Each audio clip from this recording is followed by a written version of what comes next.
This episode and others like it are made possible by the generous support of my patrons on Patreon. If you'd like to help me produce more content like this and get early access to every new video, consider becoming a patron at patreon.com/secondthought. Now it is up to Congress to confront this egregious assault on our democracy. And after this, we're going to walk down, and I'll be there with you. We're going to walk down to the Capitol, and we're going to cheer on our brave senators and congressmen and women. And we're probably not going to be cheering so much for some of them, because you'll never take back our country with weakness. You have to show strength, and you have to be strong. We will never give up. We will never concede. It doesn't happen. You don't concede when there's theft involved. Hold up, man!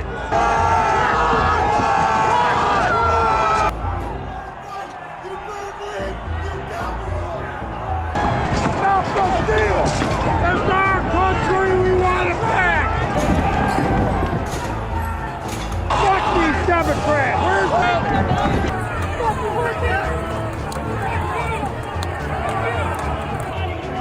This is our country! We will kill you!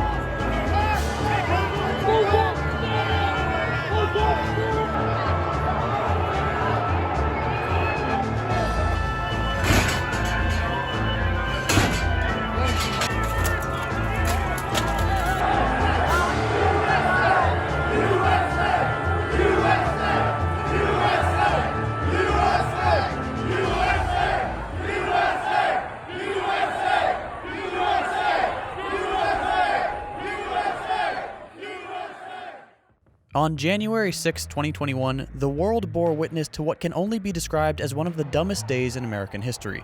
The hot takes started flying immediately, and the internet was bombarded with tweets and videos trying to determine what exactly we were all watching.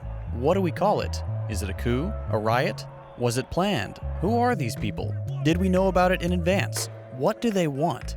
I could have deviated from my normal release schedule to give my opinions, but I decided it would be more beneficial if I waited a bit, gathered some more information, and provided a more nuanced take on the event that has so captured our attention for the past week. This is a huge topic, and it involves a lot of other subtopics, so I'm going to break this video up into chapters. Hopefully by the end, you'll have a better picture of what transpired, why it happened, and what it means for the country going forward. Before we begin, I need to make a few things clear. First of all, the claim that Antifa was secretly behind the riot is not only wrong, it's incredibly stupid. We have mountains of video evidence of exactly who was at the Capitol, including live-streamed vlogs from well-known far-right figures. Conservatives have been calling for stopping the steal and overthrowing the government for months. Now that an attempt has been made, a lot of those same people, including Republican elected officials, are strangely silent. This is what you wanted. Own it. We'll get into the specifics of who was present at the event and who was guilty of inciting it shortly. But I want to make one more thing clear. Since Donald Trump was elected president, pundits, journalists, and average Americans have taken to using the term fascism a little too broadly. Let me be perfectly explicit here. There were fascist elements within the Capitol riot, but you have to use the term correctly because it is very important. When many people use the term fascist, they're simply describing authoritarian tendencies, which is where the bizarre conservative claim of left-wing fascism comes from. I'm making an entire series on the resurgence of fascism around the world, but to give you a better working definition in the meantime, fascism, at its core, can be defined as palingenetic ultranationalism. Palingenetic meaning a belief in and desire for the violent rebirth of a nation to overcome a period of moral decay, and ultranationalism meaning an overwhelming loyalty to a perverted vision of one's country, often laced with bigotry and racism. Be aware that for the remainder of this video, if I use the term fascism, I mean actual fascism, not vague authoritarianism. With that out of the way, let's begin with Chapter 1. What happened? We can take that place. And then do what? Heads on pike! On January 6, 2021, a crowd of thousands of Trump fanatics attended a rally in Washington, D.C., and after months of unofficial planning online and further encouragement from the president, they marched to the Capitol with one goal in mind: Stop the Steal. This slogan came to prominence in the aftermath of Joe Biden's electoral victory, as many diehard Trump supporters believed the Democrats to have stolen Trump's landslide win. This belief has absolutely no basis in reality, and before you call me a dirty lib, please note that I can't stand Joe Biden, and I think the Democrats are spineless and ineffective. But you cannot in good faith claim that Donald Trump won the election. And yet, here were thousands of people storming the grounds of the Capitol building, erecting crosses and Trump flags, breaking windows, getting into fights with Capitol Police, forcing open doors, and finally, running amok in the building. Rioters, many without a real purpose, took the opportunity to sit in various chairs, collect some souvenirs, and take selfies with suspiciously friendly police. Other insurrectionists did have concrete plans, some carrying zip-tie handcuffs in the hopes of kidnapping members of Congress, or, in the case of some of the more extreme QAnon fanatics, executing Vice President Mike Pence for supposedly betraying the president. For the next several hours, the Capitol was a scene of jubilation on the part of the rioters, looking more like an amusement park than a war zone. We saw all sorts of colorful characters at the riot, from wannabe Vikings to Special Forces cosplayers to people who still haven't gotten over the fact that the Confederacy lost their war 150 years ago. Seeing Confederate flags carried into the US Capitol as a sign of ultimate patriotism and loyalty to the nation is a truly fine example of irony. But the riot wasn't all fun and games. The spectacle claimed 5 lives. 4 rioters, and 1 Capitol Hill police officer, who was knocked unconscious with a fire extinguisher and then beaten to death by the patriotic mob, with weapons that included American flags. Meanwhile, members of Congress were hunkered down in the House chamber with armed security pointing their guns at the mob outside. Eventually, the politicians were all evacuated without accident, including a number of elected officials who had helped spread the conspiracy theory that led to the riot. The rioting continued for some time, Trump supporters seeking out mainstream news reporters and assaulting them and destroying their camera gear, accosting passersby and demanding to know who they voted for, and chanting all sorts of slogans, including "Hang Mike Pence." Finally, hours after the ordeal began, the president released a lukewarm video asking the rioters to go home, but also calling them very special people, and saying that this is what happens when elections are stolen from the rightful victors. Capitol Police and the National Guard managed to clear out the area later that night, and the dumbest day in recent memory was over.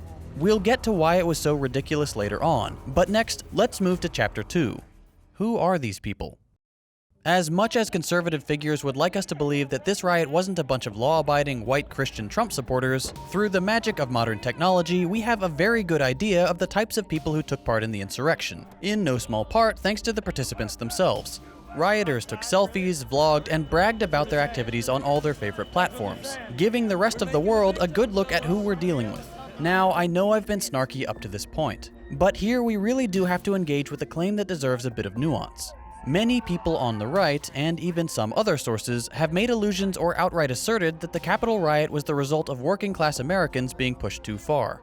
On the surface, this seems reasonable. Most Americans can agree that things haven't exactly been going well for the working class, regardless of your politics. Over the course of the pandemic, billionaires have become vastly more wealthy, while tens of millions of Americans have lost their jobs, their health insurance, and their homes. The system favors the rich in this country. But to paint the Capitol crowd as honest, hardworking folks is less than accurate. For years, the media has loved to engage in rural diner fetishization, where they find a poor Trump supporter and condescendingly try to understand them. These people do exist, and it's a shame that they've been so lied to by the Republican Party. But from what we've seen from social media and coverage of the riot, a large percentage of the crowd was not working class at all, but rather wealthy conservatives who just wanted to be part of the excitement. Take these guys, for example, yelling at a handful of DC police. Your fucking back, but we ain't got your back no more. We're the business owners. We're the veterans. We're the veterans. We're the business owners. We ain't your back, but we ain't got your back no more. Business owners. These are the people that Republican policies benefit, not the workers these business owners employ. In the aftermath of the riot, the FBI was quick to put out a request to identify anyone at the event. The anti-Trump crowd was only too eager to oblige, which is a problem we'll discuss later. But regardless, what we've learned about the crowd so far should not be surprising. Among the attendees were the CEO of a tech company, lawyers, high-profile attorneys, Republican elected officials, both current and retired, the son of a Brooklyn Supreme Court judge, and this woman, a real estate broker from Frisco, Texas, who flew on her private jet with her wealthy friends to have some fun breaking windows. As is typical in America, the wealthy can brazenly commit crimes, brag about it, and face no consequences. This woman described the riot as one of the best days of my life. She went on to say, "This is a prelude to war. And if we know anything about war, it's that she will be far away watching all the commoners die while she and her rich friends continue to live lives of luxury. I won't disclose the names of any of the people I discuss in this section, unless they're already well-known or public figures. You can find them easily enough online if you're interested." The owner class was not the only group of people at the riot. There were also off-duty police and military personnel, who, according to official statements, flashed their badges and were simply let into the Capitol to wreak havoc. Seattle PD released a statement that at least 2 of their officers had attended the riot, and off-duty cops from all over the country flew in for the event. As we learned over the summer, where there are cops, there are white supremacists. And the Capitol Hill riot was full of them, both the really obvious kind and the kind that looks a bit more like your parents or your crazy uncle. The kind that don't see themselves as racist. As reported in The Nation, one woman said, "This is not America. They're shooting at us. They're supposed to shoot at BLM, but they're shooting the patriots." After months of trying to explain to people that the average white supremacist genuinely believes Black Lives Matter supporters are terrorists, here's a woman saying it out loud. Saying that America is supposed to shoot the people protesting police violence, not the people trying to overthrow the government for a loser president. As despicable and deeply absurd as that statement was, this woman represents the mildest form of white supremacists present at the rally. We also saw literal Nazis. This is where a lot of conservatives shake their heads and say, you can't call everyone you disagree with a Nazi. I'm not. I'm calling Nazis Nazis. This guy is wearing a Camp Auschwitz shirt, bearing the words, "Work brings freedom." This one is wearing a shirt that means 6 million wasn't enough, referring to the number of Jews murdered during the Holocaust. Neo-Nazi social media personality Baked Alaska live-streamed from inside the Capitol. That Viking guy from all the pictures? That's Jake Angeli, known by many as the QAnon Shaman. That symbol he's got tattooed on his chest is widely used in Nazi and white supremacist groups under the guise of appreciating European heritage. We saw people flying the Kek flag, a symbol birthed in the bowels of 4chan, modeled after the swastika, and, like so many other internet symbols, easily dismissed as just a meme. NSC 131 was there. They're a neo-Nazi group based in New England and very active on Telegram. They said they would show up, and they did. Proud Boys founder and author of 10 Things I Hate About Jews, Gavin McInnes, was spotted at the riot too. So the next time someone claims the Trump cult is not totally infested with all manner of white supremacists, send them this video. We have photographic and video evidence. These people were all over the Capitol, and after the event, they were all over the internet, trying to convert the run-of-the-mill ignorant Trump supporters. Ironically, even having to explain to the less extreme conservatives that no, Antifa are not the real fascists, we the Nazis are the real fascists and you should join us. It's the type of thing that normal Americans would never expect to be going on in the political undercurrents of the internet, but here we are. So, we've seen business owners, millionaires, QAnon cultists, white supremacists, and literal Nazis in the crowd at the Capitol. Who else would you expect to see there? If you said Republican elected officials, congratulations, you're right.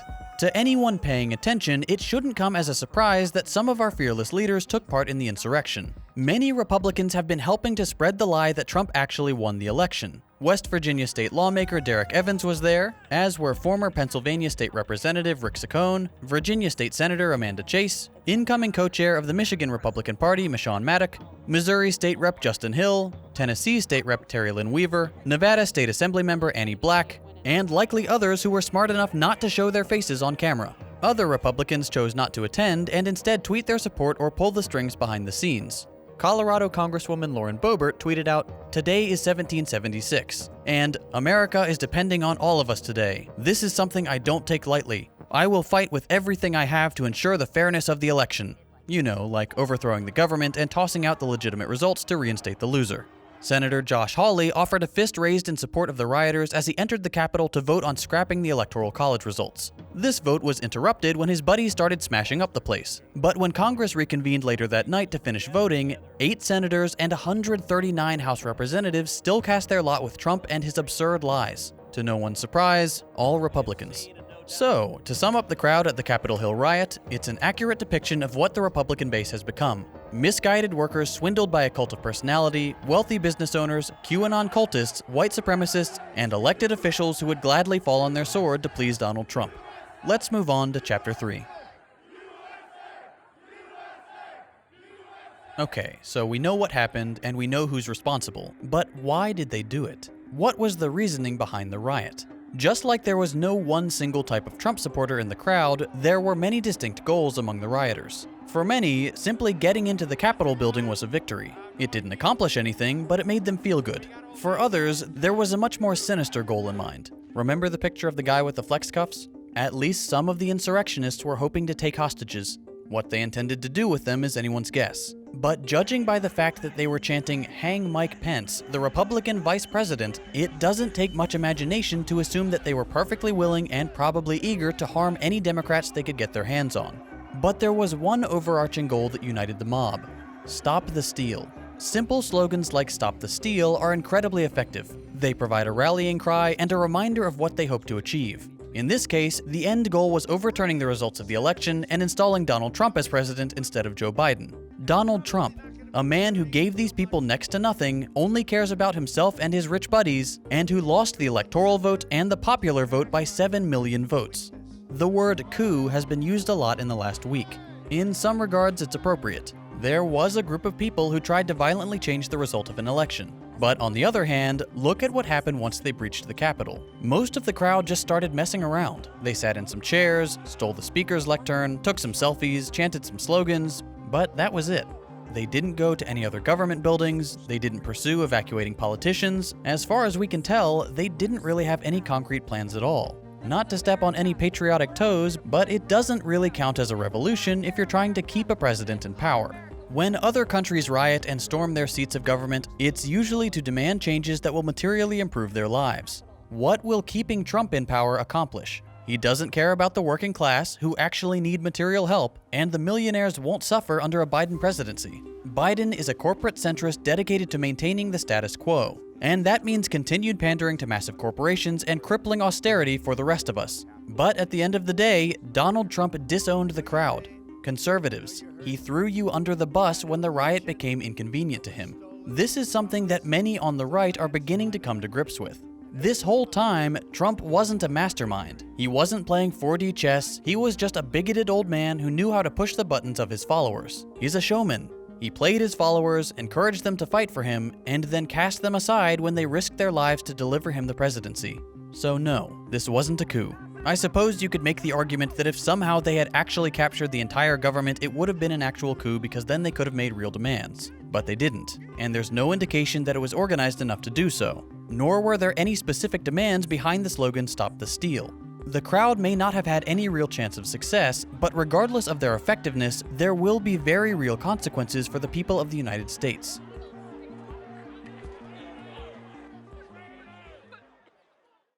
In the aftermath of the Capitol riot, we've begun to see a social media crackdown and the expansion of the surveillance state. The president was suspended from Twitter, along with over 150,000 other accounts, including over 7,000 related to QAnon.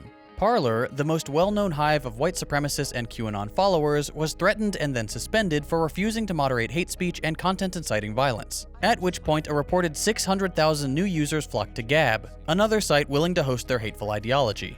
The discussion around social media censorship is fraught, with some asserting that banning vile accounts is a good thing, while others claim it's a slippery slope and will be used against any number of other groups. If you want my 2 cents, here goes. You can be glad to see fascism dealt a body blow and also concerned about the precedent this sets at the same time. Fascism, white supremacy, Nazism, cults completely detached from reality, these are all objectively bad. Limiting their recruiting power is a net good. Do tech companies have too much power in curating the online conversation? Absolutely. But I won't cry over the loss of literal Nazis. For those who say this will be used to justify banning left-wing accounts, trust me, I know. Censorship and bans have been leveled at the left for years. It's not like suddenly we'll face a new threat. This already happens all the time. Tech censorship affected the left far more than the right up until the Capitol Hill riot, because the US is vastly more afraid of communism than it is of fascism. All that aside, now that the right is getting a taste of the free market deciding not to put up with their nonsense, maybe we'll actually see a growing consensus that corporations have too much power. Perhaps more concerning than the social media crackdown is the new justification for state surveillance. The FBI are suddenly the good guys for trying to identify right-wing agitators. Many on the left are gleefully turning in co-workers to the feds, and this is exactly what the powers that be want. This whole debacle is an incredibly convenient way for our leaders to normalize asking us to turn in our neighbors for perceived crimes against the state. Today, that crime is breaking windows at the Capitol. But what will it be tomorrow? I got a visit from DHS for supposed anti-American sentiment in my videos. How long will it be until making YouTube videos saying we should improve society is a crime against the state? To emphasize my point, and to quote the Wall Street Journal, Mr. Biden has said he plans to make a priority of passing a law against domestic terrorism, and he has been urged to create a White House post overseeing the fight against ideologically inspired violent extremists and increasing funding to combat them. Well, that's delightfully vague, isn't it? Even if Biden were to define terrorism as something most people agree upon, there's nothing stopping the next president from criminalizing something entirely different. This legislation will 100% be used more viciously against the left than the right. Look how the Black Lives Matter protesters were treated. It was a bloodbath, and they were far more peaceful than the Capitol Hill goons. I guarantee you that Black Lives Matter will be classified as ideologically inspired violent extremism. Laws that are left intentionally vague like this give the state a blank check to commit acts of horrible violence against their citizens. There is a precedent for this. At the height of the Red Scare, there was a group known as the House Un-American Activities Committee. Its prime function was to conduct investigations, or more accurately, baseless witch hunts, under the direction of Joseph McCarthy, from whom we get the term McCarthyism, the accusation completely without evidence that a U.S. citizen is guilty of treason for being a suspected communist. I don't think you have any conception of the danger of the Communist Party. I want to make it clear that the United States Army does not coddle communists. Unsurprisingly, we see a lot of this behavior even today. Many of the rioters were certain they were the only thing standing between the United States and communism, and news networks routinely equate communism with fascism, completely ignoring the fact that the US allied with the communists to defeat the fascists in World War II, which would indicate that one is indeed worse than the other. But regardless of how you feel about your friendly neighborhood communists, Biden's new anti-terror legislation will result in the baseless arrest of innocent Americans. Another consequence of the coup d'etat, or beer gut putsch if you prefer, is the enacting of a new batch of no-fly orders. Here's some footage of a rioter who's just been informed he can't get on his flight because he was identified as being present at the Capitol. I love every single one of you, but this is what they do to us. They kick me off the plane, they call me a fucking terrorist, and they want to fucking ruin my life. As much as watching mildly inconvenienced Trump supporters may delight some people, we need to again think about this in terms of state abuse of power. Pair this no-fly rule with Biden's proposed anti-extremism legislation. Are climate activists extremists? Black Lives Matter protesters? Am I an extremist since I've been visited by the DHS? If I were to participate in a march for Medicare for All in DC, then I tried to get on a flight back home, would that trigger an arrest? Anti-terrorism laws always have disproportionately negative effects on the population they're supposed to protect. This time will be no different. One final consequence of the riot is the proposed impeachment of Donald Trump less than 2 weeks before the end of his term. I get it. He played a role in inciting his supporters to do violence. But casting Trump as the source of all America's problems is foolish. If we allow him to become this sacrificial goat, all the sins of the modern GOP projected onto the supposed anomaly that is Trump, we're letting Republicans off the hook for what has become mainstream conservative thought. Trump is not an anomaly. He is the embodiment of American conservative ideology. Fully 45% of Republicans support the assault on the Capitol, and that's just those who will admit it. Will removing Trump from office send a symbolic message that even a president can't get away with everything? Sure, in theory, but I just don't see it happening. In order to maintain the national myth of moral superiority, the president must be above the law. The president's job is to do horrible things. Order assassinations around the world, bomb schools and hospitals, overthrow governments and install puppet regimes, enact crippling sanctions to starve entire countries. The only difference is that Trump incited a bit of violence at home. The question is, will kicking him out or keeping him in better maintain the facade of moral superiority? That will determine the result of any impeachment hearings, which will probably already have occurred by the time this video goes live. Okay, this episode has gone on long enough. Let's move on to the final chapter. What does all this mean for American politics and the future of the country? They're going to have to, we need a Republican Party. We need an opposition that's principled and strong. And I think you're going to see them going through this idea of what constitutes a Republican Party. Let's start with this ridiculous statement. We do not need a strong Republican Party. A strong Republican Party just tried to overturn the results of the election. We need to be honest here. The Republican Party has gone completely off the rails. They have open contempt for 99% of Americans. They think their voters are morons. Many of them are white supremacists and have zero regard for actual democracy. But more than that, a strong Republican Party is what has allowed Democrats to get away with doing nothing for years. Universal healthcare? Wish we could, but those darn Republicans are making it too difficult. Investment in green energy? Geez, sorry, the Republicans need that money for the military. Police reform? Well, we would, but the Republicans are stonewalling. The only reason the Democrats want a strong Republican Party is because the two parties rely on each other to maintain the status quo. They are both right-wing corporate parties beholden to massive corporations and billionaire donors. They play the identity politics game, casting each other as the greatest evil and a threat to the American way of life. Leadership changes hands every few years, and nothing ever changes. If Biden actually wanted to make real, positive, lasting changes, he would be taking advantage of the Capitol riot and blasting the Republicans 24/7, not asking people to be nice and unify with them. From people besides the political establishment, I understand the calls for unity. I really do. It would be much nicer if everyone could just get along. But that is nowhere close to the reality of modern America. We are more divided than ever, and in ways that are fundamental and impossible to compromise on. The people who stormed the Capitol think Jews, black people, gay people, and countless other groups are subhuman and deserve to be exterminated. I will not concede 1 inch of ideological ground to these people. I will be understanding of working-class Trump voters who have real economic concerns. Millions of Americans share those concerns, but we cannot stoop to barbarism and defend heinous ideas with the shield of economic anxiety. The Capitol riot has made many things clear. One of them is that the Blue Lives Matter movement was never about respecting police, it was about supporting cops brutalizing black people. It was a deeply reactionary ideology like the rest of American conservatism. Any economic progress must come without the baggage of white nationalism, fascism, or any kind of bigotry espoused by Trump's most vocal supporters. The late Michael Brooks always said, "Be kind to people, be ruthless with institutions." Trump voters are our fellow human beings. We have to do what we can to help them shed their bad ideas without labeling them all a lost cause. The Republican Party, on the other hand, is a lost cause. It has shifted so far to the right that it's flirting with ideas that should alarm every American, not just the left. We have Republican elected officials suggesting that democracy is mob rule and that it's a bad way to organize a nation. The modern Democratic Party is as far to the right as we should entertain. The Republicans have dragged the Democrats to where the Republican Party was 3 or 4 decades ago. We do not need 2 right-wing parties in America. We need to relegate the Republican Party to the trash heap and build an actual left party to balance out the corporate Democrats. It's also been made clear that the Democrats are just as willing as the Republicans to use authoritarian tactics. In the wake of the George Floyd protests, Biden has said that he wants to increase police funding. In the aftermath of the Capitol Hill riot, he's said he wants to expand the surveillance state.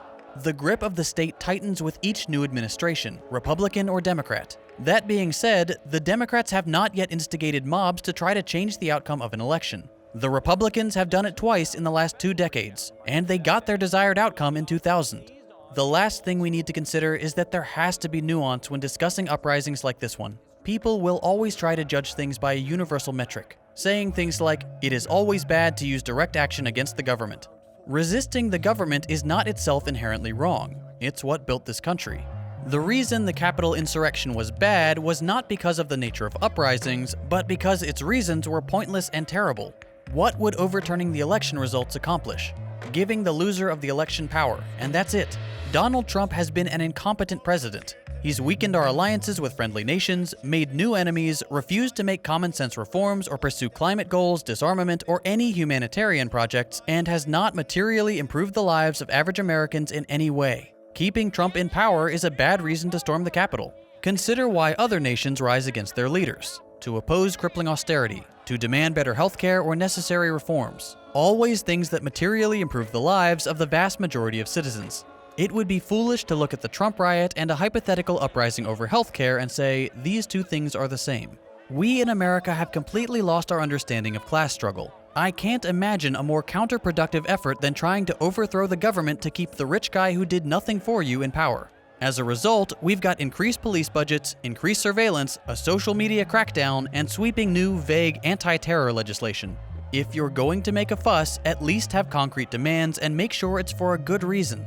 Healthcare is the obvious example that comes to mind in America because our healthcare system is the most expensive in the developed world, routinely bankrupts people, has the worst outcomes of any developed nation, and goes away completely when we lose our jobs, which we've found out is pretty devastating in the middle of a pandemic. So, to sum up a very long and frustrating topic, the Capitol riot was a foolish display of the worst tendencies of American politics. It exposed the ugly underbelly of modern conservatism, and the government response to it is also incredibly alarming. We are living in what's becoming more and more of a police state, with a petulant loser in charge of the nuclear arsenal, where half of Americans choose to cast their lot with bigots, racist, exploitative billionaires, and literal Nazis. We have no concept of what actual progress would look like, and the incoming administration is addicted to failure and terrified of actually having the power to govern. We're in a tough spot, and if the last week has proven anything, it's that the rest of the world is watching closely. I mentioned at the beginning of this video that this kind of content is supported by my patrons on Patreon. This kind of video, while very important, is something that sponsors won't touch. To keep my channel running, I rely on sponsors, AdSense revenue, and donations from generous viewers. By producing content like this, I lose out on both sponsors and AdSense. If you enjoy the kind of videos I'm producing and you're able to chip in even $1 a month, I would greatly appreciate the support. You can find my Patreon page, join our Discord server, and get early access to every video at patreon.com/secondthought. If you enjoyed this video, consider dropping a like. If you hated it, a thumbs down. You can check out my previous episodes by clicking the links on your screen. Thanks for watching, and I'll see you next week.